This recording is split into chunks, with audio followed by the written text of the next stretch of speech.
Welcome to the Johnny Dell Football Academy podcast on the channel that's trying to answer the whys and hows of the game by talking through and dissecting game film and diving deeper to explain why the X's zig and the O's zag.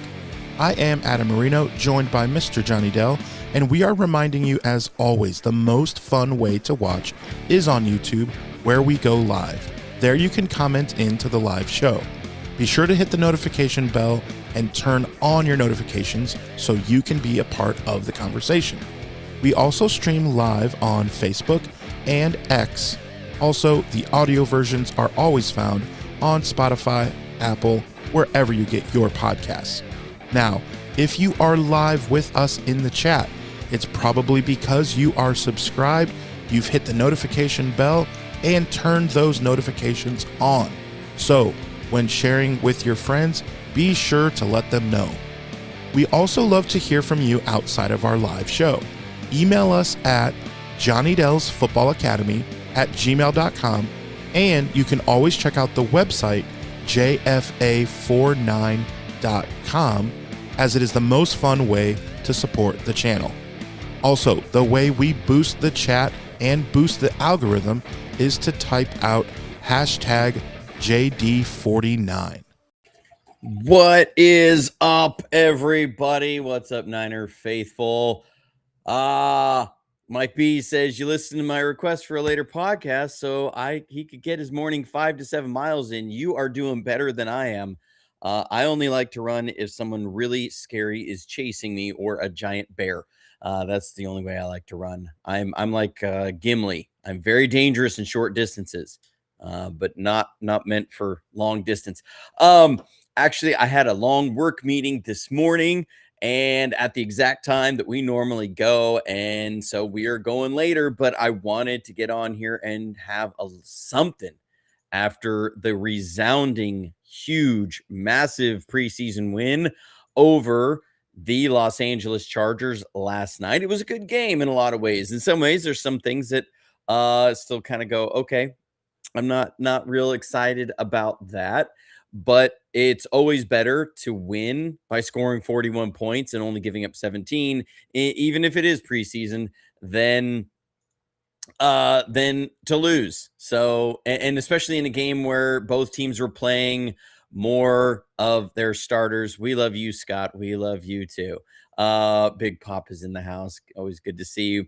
Good to see all the people joining us for the show today. I will say it was a late night for me last night because I'm in Central Time. The game started at 9 o'clock. It didn't get over until well after midnight last night. And then to get up this morning and get kids out the door for school was a little rough.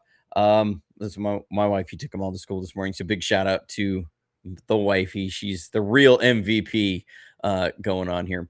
But great game last night. A lot of good things to see.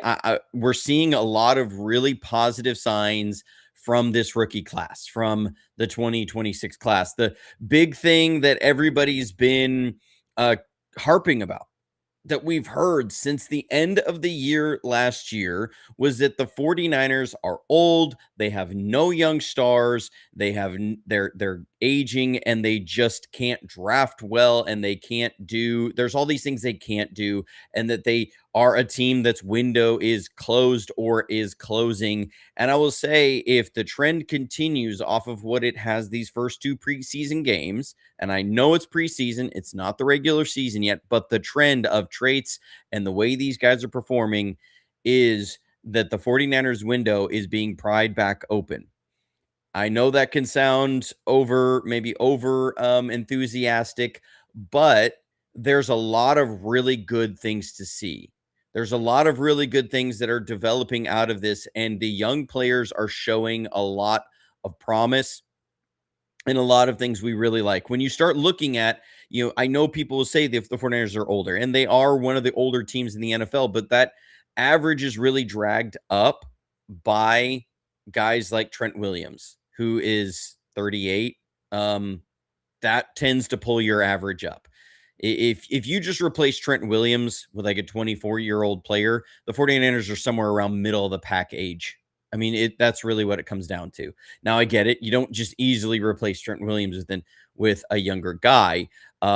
But you start looking at the core of this team as they are going forward with Renardo Green. I know he had the one play he was beat on. Now he's got a pulled hammy, but he has shown more this preseason and looked better this preseason than he has in any years past. Really excited about what he's looking to bring. When you look at the potential that is there between Jaden Duggar and Nick Martin at the linebacker position, I think both of them have been playing very well as that second tier linebacker group that are still ascending and they're still developing. And you look at them being your linebacker core going forward as time goes on. You have Romello Height, I thought played very well. You can see that first step burst, that first step quickness. Him as a situational pass rusher is still, I think, going to be a lot for opposing defenses to handle when they have everything there. Dejon Stribling, I mean, continues to show all the traits that we saw coming out of Ole Miss that we went over on right after he was drafted. All those things that we liked about him, all those things are popping in some way. They're flashing and they're translating quickly to the NFL. Kalen Black, he, as Cully said it, he said, "You're on the money about Kalen Black." He looked exactly like he did coming out of Indiana last night. Exactly like he did. Everything that we talked about him coming out of Indiana, you saw exactly that. His ability to put his foot in the ground, get north and south. His pass protection was incredible last night. You could tell Brock Purdy was not used to that kind of pass protection from a running back that wasn't named Christian McCaffrey. And even sometimes Christian McCaffrey, dude is jacked. He's rocked up and he is able to step up in there and take on blitzing linebackers. I will tell you, the Los Angeles Chargers kept nothing vanilla last night.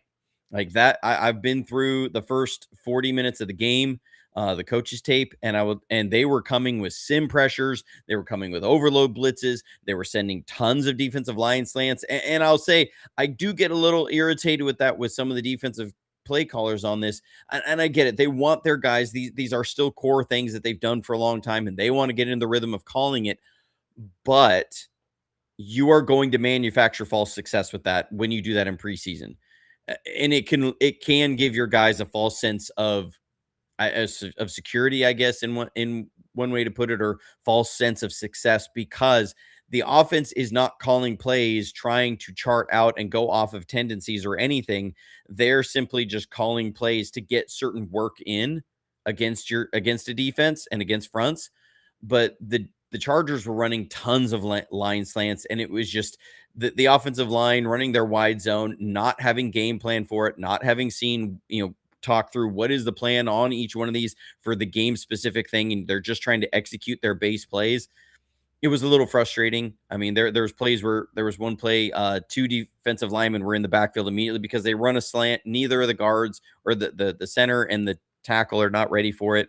It just, it is a little frustrating on that, as far as from, we're trying to get good evaluation here, but they want to run it. That's fine for them. But we're seeing that Kalen Black, clearly running back number 2. I mean, he took a big hit and they pulled him out, and you could see I saw him on the sideline during the broadcast. He was still standing there, helmet on. He was ready to go back in the game. So I don't think there's concern for an injury there, but you could see the concern from the 49ers of, we got to keep this guy healthy. Clearly they see him as a step above everybody else they have, and you can see why. That burst is there, the acceleration. I mean, this kid, the only concern I have is the long speed, and I talked about that from his tape coming out of Indiana. Like, that 0 to 25 is as good as anybody in the league. It's the 25 plus that drops off, just shorter legs, shorter stride, doesn't have that real long speed, so he may get run down.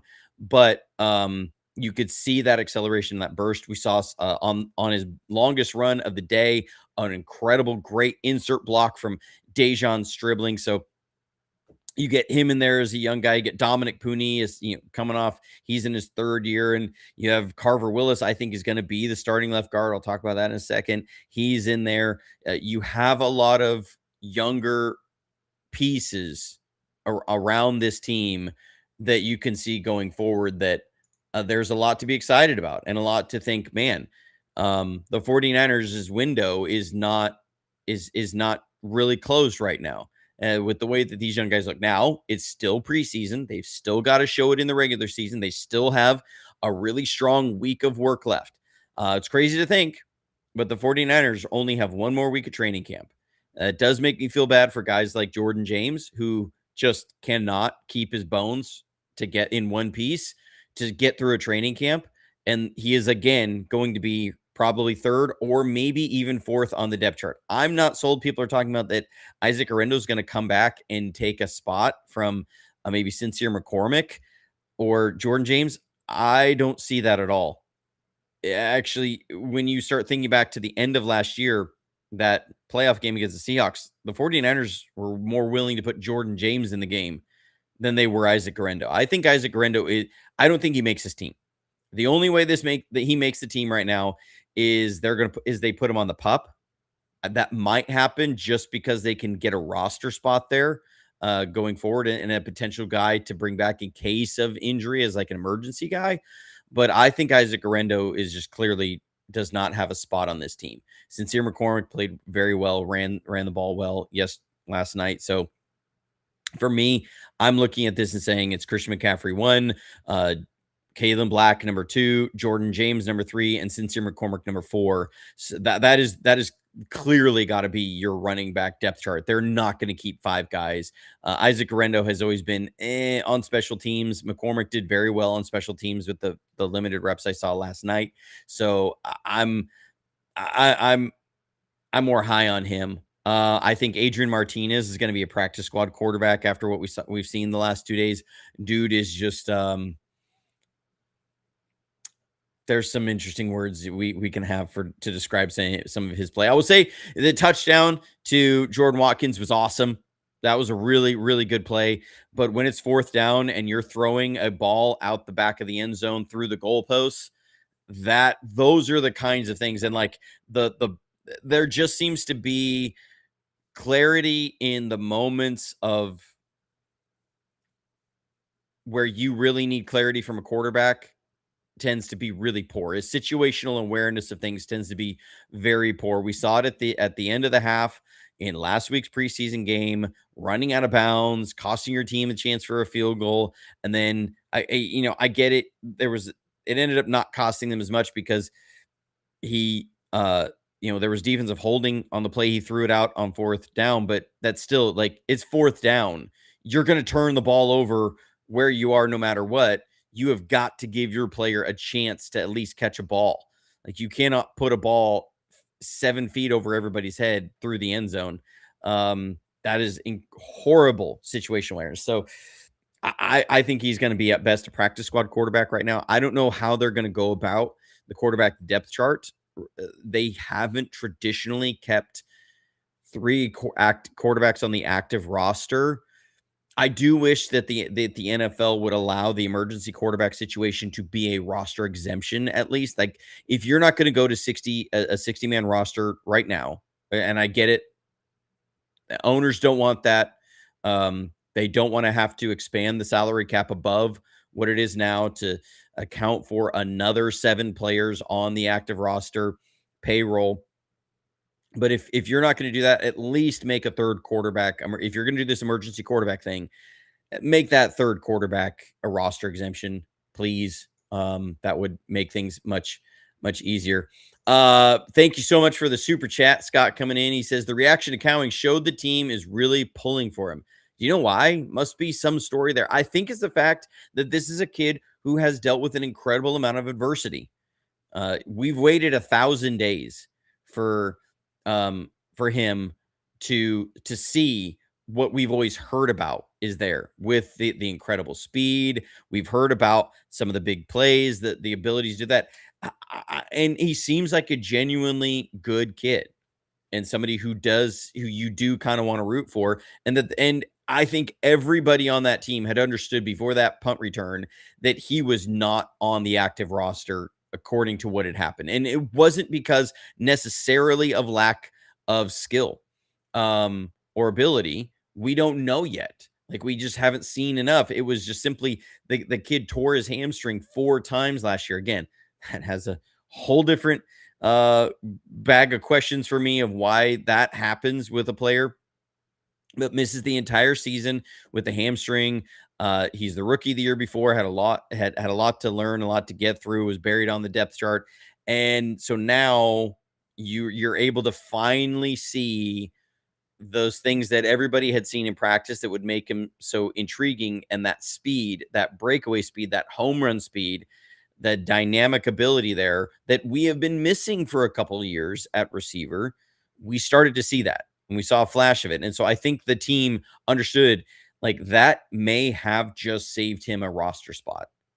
That may have saved his NFL career right there. And I think the camaraderie of the NFL, understanding where a player was and how much that moment means to them and means to their life, you can't help but be happy for him. I mean, I was literally like had written on my X of that it seems like the 49ers wide receiver room was set right now, and Jacob Cowing was not involved.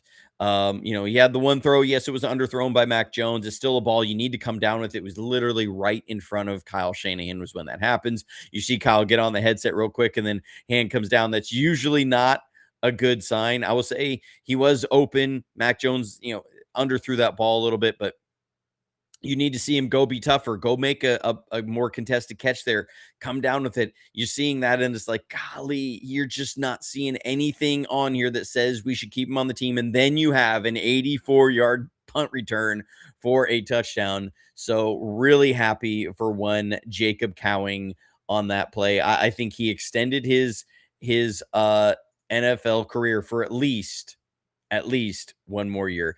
Lisa says, I need to be careful about the Adrian Martinez hate. He's from her city. I'm sorry. I will say he also played for the Alabama Birmingham Stallions in the UFL. So, and won us a championship. So I'm not hating because I just don't like the guy. It's just, I will be very nervous if I ever have to see him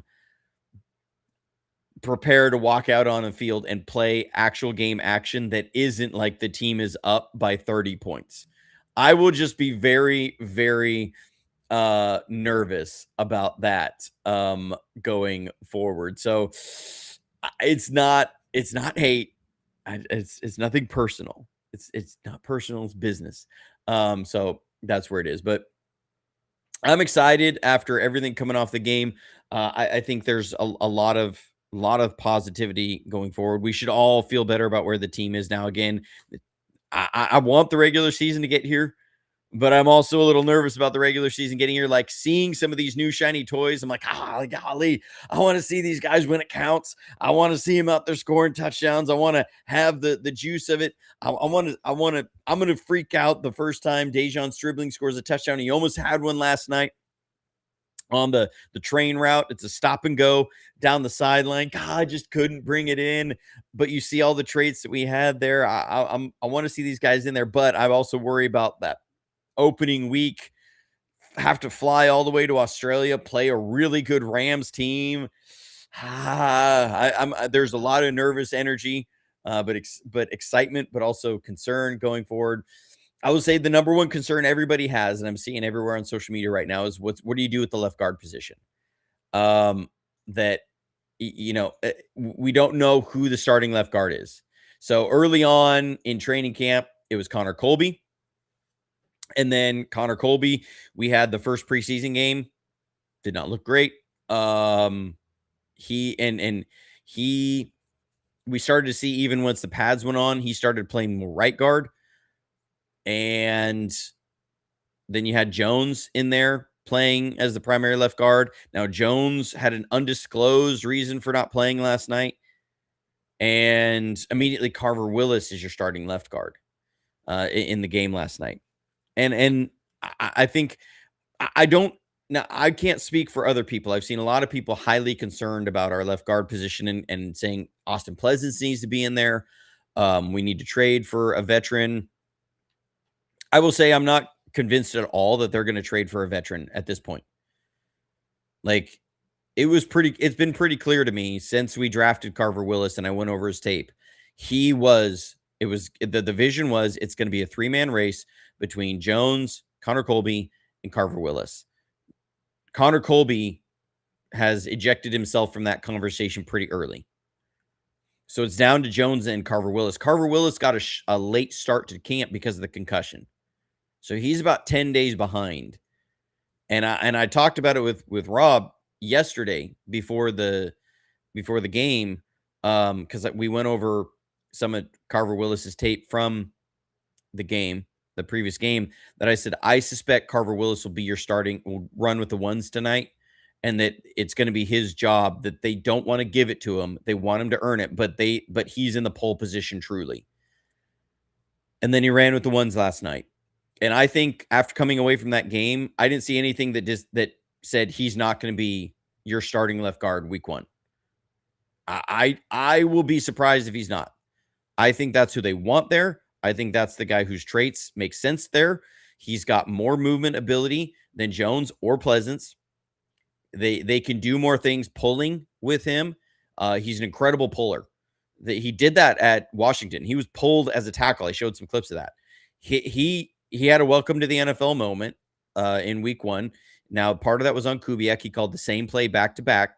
And so the defensive end was ready to meet Carver Willis on a pull. It was a counter run, so he's got to pull and kick out the defensive end. Defensive end hit him in his chest and pretty much took him out. But he didn't have that happen to him this week. Looked great pulling. He looked really good in a lot of the wide zone runs. Didn't have as many buggerboos in pass pro. For me, I felt better about Carver Willis's game looking at the tape this morning than I did last week. And I felt decently well about him last week, but I've seen some people that have concerns, and I don't fully understand. And I don't understand the idea of advocating for Austin Pleasance in that position, because Austin Pleasance had a really poor game last night. Looking at the tape, I was not impressed with Austin Pleasance's game. I was more impressed with him the first preseason game than I was this game. And so guard didn't like it. Tackle wasn't even that enthused. There's some things there with Austin Pleasance. So for me, I'm looking at this and I just have to ask why Austin Pleasance over Carver Willis from the tape. Like, show me the clips, show me, a breakdown of their technique or who they are as players for why you would want Austin Pleasance. It just feels like concern over it being a rookie, and a rookie that's converting from tackle. But this feels very much like Dominic Puni. Like, he's gonna be put in that position, and he's going to not give that position up. He showed nothing last night as a reason to not have him as your week 1 starting guard. I think that's who it's going to be. I think he's going to get some more reps. He's just got to stay healthy in the third preseason game, because you're playing against defensive linemen that are fighting for their lives. But I think they're going to give him some more reps. They need that cohesion. He's got to play more with Jake Brendel. You could see them talking a lot after different runs and just, fully sorting everything out. So I think Carver Willis is your starting left guard. They just haven't told you yet. I just, that's how I feel. So, we didn't expect this. My wife's let me know that she got her pickled okra from our White Oak Pastures, which is really cool. They're an affiliate of the show. I will, if you don't, many of you know, but I'll reiterate again. White Oak Pastures. It's a regenerative 6th-generation regenerative farm in Bluffton, Georgia. If you're looking for, different ways of sourcing some of your food, your proteins, and vegetables, and just different products, because they have jams, they have jerky, they have spice rubs, they have pickled okra. Their pickled okra is amazing. If you like pickled okra, go check them out. There's a link in the description, whiteoakpastures.com/JD49. We order a lot of meat from them. My wife loves their pickled okra. First time we did it, we ordered 1 jar. Then the next time it was 2 jars, because they go through quickly. This time we ordered 3 jars. I didn't think it was going to come through, because I think they were saying they might have sold out, but apparently they had enough. So the wifey, she got her pickled okra. It's really good. It's good for you too. And so, yeah, it's great stuff. Again, everything's on a regenerative farm, which means they're never using pesticides. They're never using herbicides.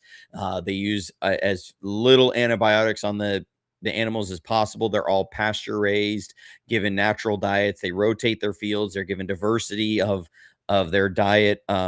And it's shown to have a lot of really good health benefits. Nicole's you're saying, do they ship to the West Coast? Yes, they ship to all 48 states. It comes in a cooler with dry ice in it. Everything's frozen, except the pickled okra. That doesn't have to be frozen. It's pickled. It's good. So they send it in a little box wrapped in a bubble wrap and everything. But it's great. They ship all over the country.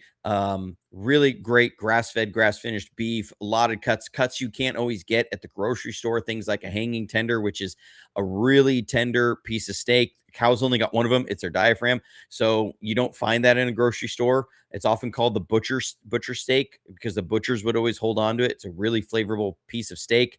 Tastes like a flank steak, tender like a tenderloin. That's why they call it the hanging tender. Order one of those. It'll change your life. You just have to cut out the connective tissue. Look up a YouTube video on it down the middle of it. Love those. Love their ground beef. They have sausages. They have all sorts of great stuff. They have great pork products. I love their pork wine and honey sausage. Really good. Their cane syrup sausage is fantastic. So check them out. They got lots of great products there. Anyways, moving on, the left guard position is his to go. From there, I will say another young guy that is features to be prominent in this offense. I think Carver Willis is going to be the guy that actually sees the most playing time of all of our rookies, because I think he's going to be the starting left guard and he's going to play every snap. Dejon Stribling, I think, is going to be the second most important guy on as far as a youngster on this team, because he's going to be more of an impact player.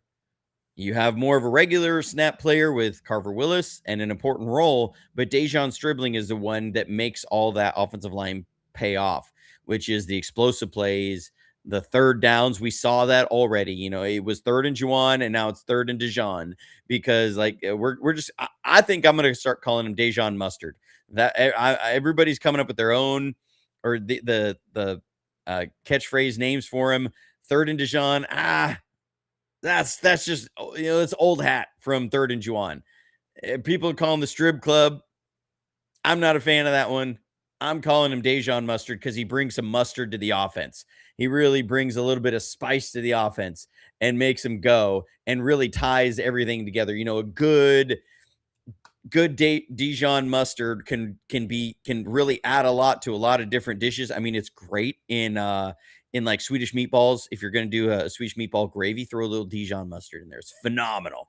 But I'm going to call him Dejon Mustard, and he showed that the strong hands. Remember, I had a whole clip of it in my college breakdown of him that I was talking about him as just a strong hands catcher. And people like I got some messages afterwards from people that were like, bro, you're talking about just these hands, like whatever, you know, he's a receiver, he's supposed to catch it. What is something that every commentator you've heard on these preseason games has mentioned about Dejon Stribling? How strong those hands are to pluck the ball out of the air. It wasn't just a thing I got obsessed with.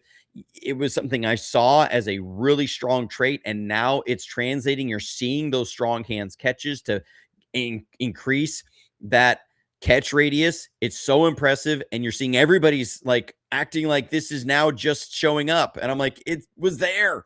We talked about it. I'm getting a little frustrated with some of the stuff. I'm like, I've been talking about all these things about all these guys that everybody's excited about for months. But you saw on the ones, it was a Skinner route, post route that Mac hit him on. You saw the speed. He beat man coverage. I watched the all 22 of it. He beat man coverage on it. Great job on the route. Really nice work on the route details. Was on it. Ran over the middle in without fear. Caught the ball. You know, those good strong hands and almost made it through. I will say that throw was a little bit tighter than I think Mac thought it was going to be. It was a kind of a funky coverage. You don't see it real often. It was kind of like cover one robber, but that safety that would normally come down in the middle of the field, he was on the weak side, more out towards the numbers, and he was poaching back to the strong side. So that means his eyes were looking for crossers coming across, but he's sitting farther out. And I think Mac couldn't see him through another player. And so he didn't realize that guy was breaking over the middle. And so it was a little bit tighter of a throw than we would like, but you saw the ability for it there, that on that stutter, stop and go route should have been a touchdown. You know, got to come down with that catch. But that juice, that acceleration out of the break, man, those are the things that get you excited. That's the stuff where you say, okay, this kid brings a lot of juice to this offense, and we're not looking for him as a rookie to carry this offense. That is huge. You've seen certain players come in and they're highly drafted rookies and they're on a bad team. And it seems like there can be so much pressure on them, and teams are giving them some attention, and they just don't have a lot of help, that they seem like they're constantly underperforming. Marvin Harrison Jr. reminds me of someone like that with the Cardinals. There's so much pressure, and every drop, it's blasted everywhere. Of like, here's this top pick, and here's that drop. I will say, what he starts kind of reminding you of and making me think about is there was another player who was a rookie last year that was playing with Mike Evans. Now, Mike Evans wasn't there the whole year, but Mike Evans drew a lot of attention. Chris Godwin drew a lot of attention. And this guy didn't have to be the centerpiece of that offense. And because of that, he was able to use that explosive speed and really just show up and blow up in the NFL. And that was Emeka Egbuka. And Dejon Stribling is giving me those kind of vibes. I know people are like, oh, he's like our new Juwan Jennings. No, way higher ceiling than Juwan ever had. People are saying he reminds me of Michael Crabtree. Okay, in the length, like Michael Crabtree, they're about the same height and length. Michael Crabtree didn't have near the juice that this kid has. Michael Crabtree ran a 4.54 40. This kid runs a 4.33. Like, we're talking about very different receivers here. He brings a huge amount of juice, a big catch radius. This kid is on a trajectory to have that kind of season because he doesn't have to do all the really hard stuff. He can do the easy stuff and get the explosive plays. And man, it's starting to be exciting. And then you look at the ability there we have of a kid that you can put in there to spell Christian McCaffrey, that the coaching staff can trust will not let Brock Purdy get blown up. That has been a huge concern with every running back that they've ever thought about putting in and spelling Christian McCaffrey. Now, part of it has been scheme, just factor scheme-wise, is that Christian McCaffrey draws so much attention and he will force cover two, like on his side a lot of times, and you can't necessarily get that with everybody else. But in the first two drives, I saw Kalen Black have 4 strong pass pro blitz pickups. One of which Brock wasn't ready for him to get because it was Dion Henley, a kid I really liked coming out of college when I was at the Senior Bowl several years ago. But he was coming on a blitz, and Kalen Black stepped up in there and took him on. And you could see Brock initially was going to take off like he was going to run because he's not used to that second tier running back coming in and meeting that guy in the hole and stonewalling him. And so then he gathers and he hit Debo on a curl route. And you get like 9 yards, 8 yards. Like, that's the kind of stuff that's exciting. To see a kid who I mean, his first run, and see if I can pull it up because I posted it. Like, the vision to read out the blocks. It's not just a vision to see the hole opens. Let's see when the hole opens, but to see his ability to go read out the block. So I've got this. I'll pull it up. This is from my X account. I posted it this morning because I was going over the film and I was just excited about it. Like, he's going to take this run off the left side, and it's the ability here to read out this block. That he's going to see this. He's reading out the blocks here of, okay, he's pressing the edge. Something's going to take that away. He's going to cut it up inside, but he's reading that he's got friendly color on the inside. So he's going to slip through this hole. A lot of running backs will see this green out here and they'll try and go. And that the problem is you're going to have a guy like this defensive tackle there, and they end up trying to cut this up in here, and they get stonewalled. You have a backside guy coming in. He's reading out the backs of his guys, and he says, I know the hold isn't there now, but this is going to open up through here, because he's reading out his blocks. That's a really big deal, guys. And he just gets skinny and gets through the hole. This was his very first carry in the NFL.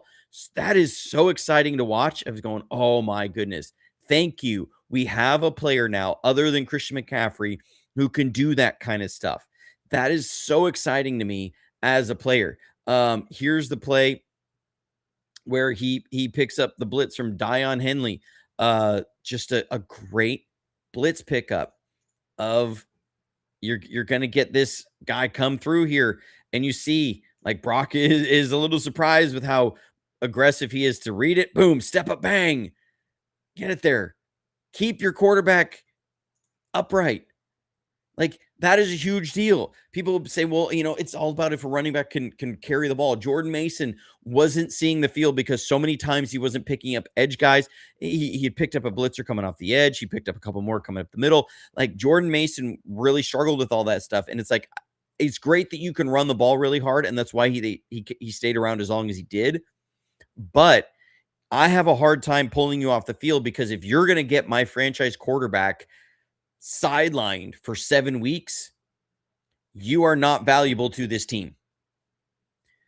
That quarterback is a lot more valuable than you are. Brock Purdy is a lot more valuable to this offense than Jordan Mason is, or was.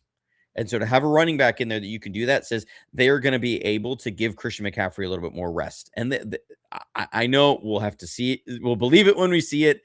But man, and the juice he has, the explosion, the hard, tough running on one of the plays he ran out there. He straight bowled over Leonard, number 33 on the Chargers, on a run, and gained 5 more yards. It was awesome to see.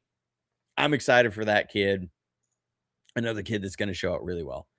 Another guy that I was excited about watching the tape and the scene here is Jaden Duggar. This kid has come along faster than I thought he would. Now, some of it was maybe I just didn't have enough of his college games. I only had 3 of his games, so I didn't get to see some of his best games out there. And I was just a little concerned of like, okay, is he going to pick up the nuances of coverage?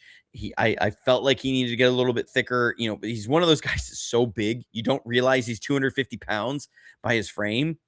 And you want to see him throw his frame around a little bit more. We saw some plays last night of him lining up on the edge. Like I kind of figured he had. He's played a lot more off-ball linebacker than I ever thought he would, though. And I'm seeing things that are exciting.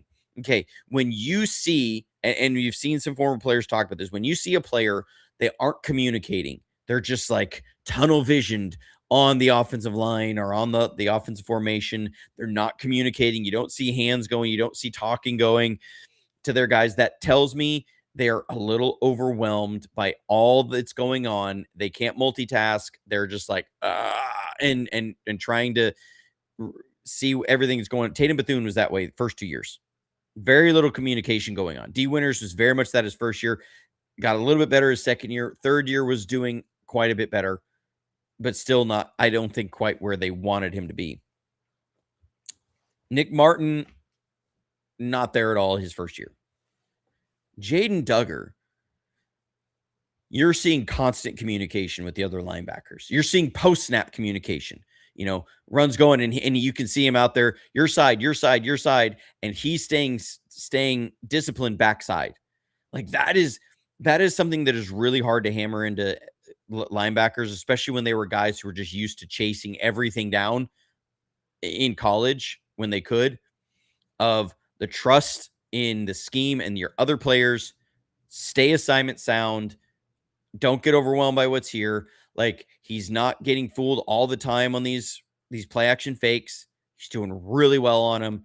He's identifying what's coming at him when he sees it, and he triggers it and he shoots the gaps. Man, he's playing well. There's a lot to like about Jaden Duggar, and as good as he showed and some of the flashes we saw week 1, it was another step this week, and that is something you absolutely want to see from a week to week upward trajectory. That the game, it looks like the game is slowing down for him from game 1 to game 2, and that's the exciting part. Is he's clearly not overwhelmed. He's not overwhelmed by the scheme. He's not overwhelmed by what he's seeing. He's trusting everything there, and he's communicating everything. Communication on the defense is the part that we can't always see because we just hear crowd noise on the broadcasts. But these guys can hear each other on the field, and there's a lot of communicating pre and during the play. Like, these guys are calling a lot of things out during the plays, and they have to be aware of everything. Young guys, especially too, they will get so tunnel visioned, they won't even hear that somebody is calling something out to them as the play is going. And you can see that's not happening with him. And it's really exciting to see that playing out. And I go, man, this kid, I'm excited for where you are. I think he's clearly linebacker number 3 right now. Nick Martin is probably number 4. Him and Garrett Wallow. I will say Garrett Wallow has been playing very well this preseason.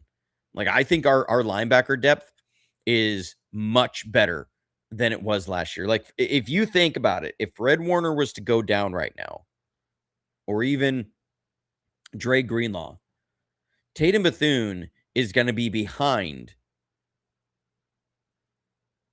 Jaden Duggar, Nick Martin, Garrett Wallow. Like, he's at the back end of that. To me, Luke Gifford's not making this team. I know he got hurt and they believed him. And this is the sad part about the NFL, or unfortunate part about the NFL. You haven't been available, and these other guys have taken your spot while you were out. And I'm sorry, there's not a place for you now. Like, you look at that, this linebacker core compared to last year's linebacker core is a massive upgrade. As you're looking at who's the primary backup to Fred Warner this year. Last year it was Tatum Bethune. Now Tatum Bethune has at least 2 guys in front of him. And he got an entire half a year of experience last year. And Tatum Bethune is already now at least 2 players on the depth chart back. That's how much better this is. Garrett Wallow was a great pickup during December. I think it's going to be one of the more unheralded kind of additions. People will almost forget that he was cut off of the Denver Broncos' practice squad, and we picked him up. Been playing really well these first 2 preseason games. So I'm looking at our linebacker room saying this might be the deepest linebacker room that the 49ers have had. Now, I get it. Back when it was Fred, Dre, and Azeez Al-Shaair, that was a great 3 linebacker core. I mean, you see that Azeez Al-Shaair has gone on to be a phenomenal linebacker there with the Texans. But I think what you had then, though, was after that, you had not a lot. Like, it was a pretty steep drop-off after those 3 guys. So I think those 3 guys as a total were maybe a step higher. But when you start looking at the entirety of the linebacker room now, this is probably the best all-around linebacker room, the deepest linebacker room that the 49ers have ever had, which is exciting and should be a good sign for us, because I think you're going to see Jaden Duggar out there. I've been wondering this whole offseason, how are the 49ers going to adjust to a lot of these 2 and 3 tight end sets from teams? A lot of teams are trying to bring in a safety. They were trying to bring in somebody who could cover tight ends, but also be stronger against the run than a nickel. Because Luke Gifford was not a guy you wanted covering tight ends. We've seen it with Jaden Duggar now, the vision, that the size, the length, everything to cover a tight end is all in spades, but still has the speed to play linebacker. And so he really seems like he's going to get a lot of playing time, especially against a team like the Rams. The Rams are going to try and come out in their 12 and 13 personnel, run the ball on you, throw the ball on you. Now you have a much better counter to that. Last year, that counter was Jason Pinnock. Jason Pinnock was getting bullied all around the field by these guys. That's not going to happen with Jaden Duggar. And so I'm grasping the full around vision. You saw that, Jaden Duggar gets beat by a really good tight end there with the Chargers on a play. He recovers and he's out of phase, and you see the size, that 6'5" frame of trying to throw over him. Like, we saw that last year. D Winters was out there and they ran a wheel route. The Rams did with the tight end, and Stafford just literally threw it right over D Winters' head. Like, it went right by his head. You won't be able to make that same throw. That window is going to be much smaller with Jaden Duggar running in that position just by his frame. And so I see the vision where it is now. Jaden Duggar, exciting guy to see, and where he's looking from here. The other guy that I think is doing really well, Nick Martin, I think he's played much better than he's kind of been overshadowed by Jaden Duggar. But these two guys are showing that they can step up and be good players, and their speed is really popping on the film. I know there's a question earlier about Valdez. I think Valdez is going to make the team. Um, but I don't know. The question, what it really comes down to, is how many defensive tackles do they keep? So Osa Odigizua is there, obviously. Alfred Collins is going to be there. At that point, you have CJ West is there. I think your next guy is going to be Valdez. Now, Thompson has made a case for himself, but they generally only keep 4 defensive tackles. It's going to be Thompson or Valdez probably in there. I don't know. Grayson Halton's also there. So you kind of have a 3-man race for 1 to maybe 2 spots. I don't know how that shakes out. I think CJ West has a lot more potential just because of his sheer size, playing against a run than either Thompson or Valdez or Grayson Halton. I think you've got to keep both Alfred Collins and CJ West there. Now, Alfred Collins, he's playing too high a lot of times. Now, this is starting to become a concern because of where we are in his career. Sometimes these guys have a hard time. Now, what's challenging for me is that when you go back to his tape at Texas, he didn't have a hard time anchoring. Like, that was his thing. It was like anchor. It seems like he's struggling in, how do I be an attacking guy while not getting too high? And so it's just taking a little bit longer in his development. And some of it's the shoulder, right? He can't do a lot of these footwork drills, like body mechanic drills in there. You're practicing footwork against sleds, against other things, because you have to do that while pushing and using that shoulder. So maybe there's an element there of that. I don't know, but there's just something off. Alfred Collins, I want to see more at this point. I'm not as negative. Like, a lot of people, when they get this point, they're like, Alfred Collins, he's terrible. He just brings us nothing. This is a huge problem. I'm like, I'm not sold on that. I'm always believe in these young kids. Like, it's a concern and there's work to do. I want to see that happen. I'm not ready to throw. I don't throw guys out very quickly at all. The one guy I'm ready right now is Enrique Cruz. I get it. He's a rookie, but golly, he's been terrible. I mean, bad. Like, it's everything that we talked about breaking down his film off of college. Like, this is a kid who just clearly, the body mechanics are at a massive disconnect. He is at best a practice squad guy right now. Like, this is the biggest head scratcher of that draft for me. I just don't understand what they were looking at in this. They had to have known he was a project. They had to have known this was going to be a long-term project. I don't know. I just don't understand that, like, why they were doing, why draft him if you're going to end up having him on the practice squad, because you're going to have to cut and then re-sign him to the practice squad. So, like, the whole rookie, thing, like, pay scale thing, I don't get it. I really don't. Like, is it just the smaller guaranteed money because you knew you're going to, I don't know. I can't fully wrap my mind around it, but clearly not playing well is what we saw coming out.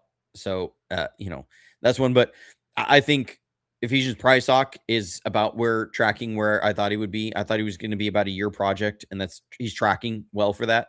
So, it's good. I stay where he's at. Let's see a trajectory going forward.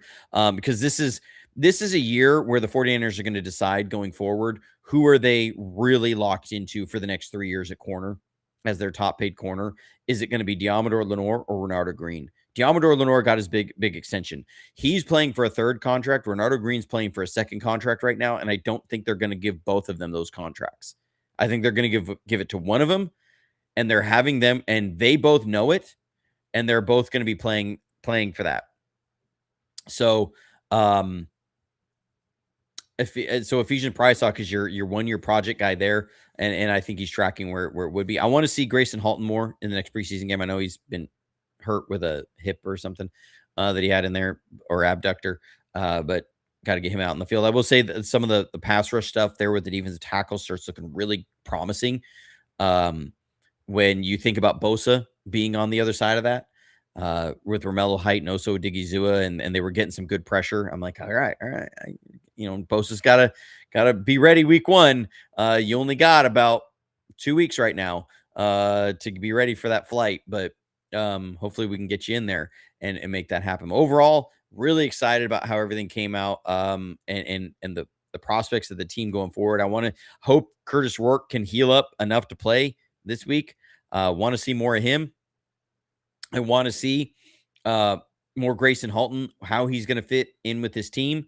I want to see a little bit less of Romello Height. I want to see a little bit less of Dejon Stribling at this point. I want to see a little bit more of Kalen Black, just because it's fun to see everybody start going, whoa, maybe they knew something, and be like surprised and go, yeah, well, guess what? Consensus draft didn't mean all that much with Kalen Black, because and I said this back when he was drafted, it was all centered on that he wasn't invited to the combine. There was so much work to do for different people, and so I'm not necessarily begrudging everybody on this. And so, because you have 300 some prospects that a lot of people are trying to get through and write profiles on, the moment he wasn't invited to the combine, there was 3/4 of the outlets decided he was a 6th round pick or undraftable player simply off that. They didn't watch the tape. They didn't include anything there. They didn't look at his pro day. They didn't include that he was on, the top 50 free NCAA athletic freaks list or anything like that. They just said, well, he's undraftable, so he's a 6th round pick or worse. And so when the 49ers picked him in the 3rd round, everybody freaked out. That draft consensus on Kalen Black, I will just tell you, was flat out wrong. That I promise you, the NFL did not look at his draft stock that evenly, or that much of a consensus. So, and we started to see the flashes of it. So I want to see Kalen Black out there. I love seeing him shut up the haters, and all that. But appreciate everybody for the support. Thank you so much to the members of our website, jfa49.com. You are what allow this channel to happen. You allow the film work to all go in, the late nights, the early mornings, all that stuff. Appreciate you guys so much for everything. Your support means the world, especially as we are gearing up here for the season, and it's going to be a 5-month grind of film and tape and breakdowns and shows and editing and all that stuff. And so your support means so much. Last year we did fall short about 60 to 70 members of what the goal was. But thank you so much for those of you who did sign on, and you can, if you're interested in supporting the content, supporting the breakdown videos like I did of Dejon Stribling this last week, that I'm going to be working on for next week and then the week after. And then once the season goes, you want to come alongside and support that, you can go check that out at jfa49.com. We have 3 different tiers. There's quality control coach tier, coordinator tier, and head coach or position coach tier and coordinator tier. $5 a month, $10 a month, $15 a month to help sponsor this. And so if you appreciate the content, please think about going there. Also check out the merch store. I have it in the link in the description below. Just came out with the Catch 2 shirt. I'll show you guys that real quick, because I published it since our last episode. I was talking about making this shirt for a little bit, and we're here at the start of the season, or staring down the start of the season. So we've now added it, the Catch 2 here. We have it in both dark and light colors. Here you go on the heather black. It's 2-jet all go. This is actually, I will say, this is the Holmgren drawing of this. If you know that Steve Mariucci was running exactly Holmgren's offense. And so everything was exactly the same. But here it is. I went back and double checked everything on this. The Packers were running an 8-man cover 2 against this one. So we got it drawn out there with only the 3-man rush. And you hit the seam route on the right side inside the deep safety. there it is. You can go play. You can go get that shirt. For me, among the 3 shirts we have right now, Sprint Ride Option, the Super Bowl 23 shirt, and now the Catch 2, this is the one that means the most to me because I remember this play better than all the others. As somebody my age, right? Like I was 4 years old when the Super Bowl 23 happened. Like I know I watched it. I don't remember it. I don't remember the moment. The, the catch happened before I was born. So, it's one of those I've seen it 8 million times and listened to it and watched all the clips and heard the stories about it. And it's a great moment in 49ers history, but I wasn't alive for that moment. I was alive for this one. I remember where I was. I remember watching this game. I remember talking to people about this game after it happened and that play and how Steve almost fell down and it was ridiculous. And I will always hear the call on that play, Owens, Owens. Like that is etched into my brain. Seeing Terrell Owens crying after that catch, because he'd had such a rough game, all the drops. So there it is.